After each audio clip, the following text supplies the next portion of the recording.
Dans la mythologie grecque, l'océan est un titan, fils d'Ouranos le ciel et de Gaïa la terre. Mais l'océan, c'est grand comment? Depuis longtemps, les explorations et mesures maritimes ne manquent pas. À l'aide d'un fil, à la voile, avec des navires sous-marins, des sondes CTD, divers instruments et même aujourd'hui avec les satellites. L'océan avec un grand O recouvre 71% de la surface de la Terre, d'où le nom Planète Bleue. L'océan est traditionnellement subdivisé en 5, l'Atlantique, le Pacifique, l'Indien, l'Arctique et l'Antarctique. Il rassemble également les mers du globe terrestre. Il contient 97% de l'eau sur Terre. Les 3% restants sont de l'eau douce. Ces 3% sont inégalement répartis. 76% de cette eau douce est stockée dans les glaciers et les calottes glaciaires, principalement en Antarctique et au Groenland.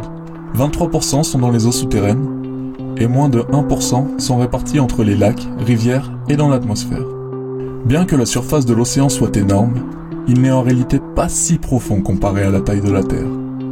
Sa profondeur maximale est référencée à la fosse des Mariannes dans le Pacifique, à 11 km de profondeur. Sa moyenne est d'environ 3,5 km. Si on compare au rayon de la Terre qui est de 6300 km, on obtient seulement 0,05%. En gros, si la Terre était une patate, et bah ça serait l'océan.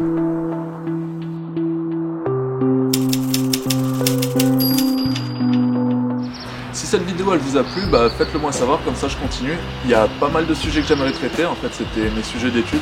Donc tout ce qui est océan, climat, atmosphère, moi j'avais trouvé ça passionnant et j'ai envie de le partager de façon simple et efficace. Si vous avez des sujets à me soumettre, n'hésitez pas à me le dire en commentaire. Si ça vous a juste plu, vous pouvez vous abonner, partager ou faire ce que vous voulez.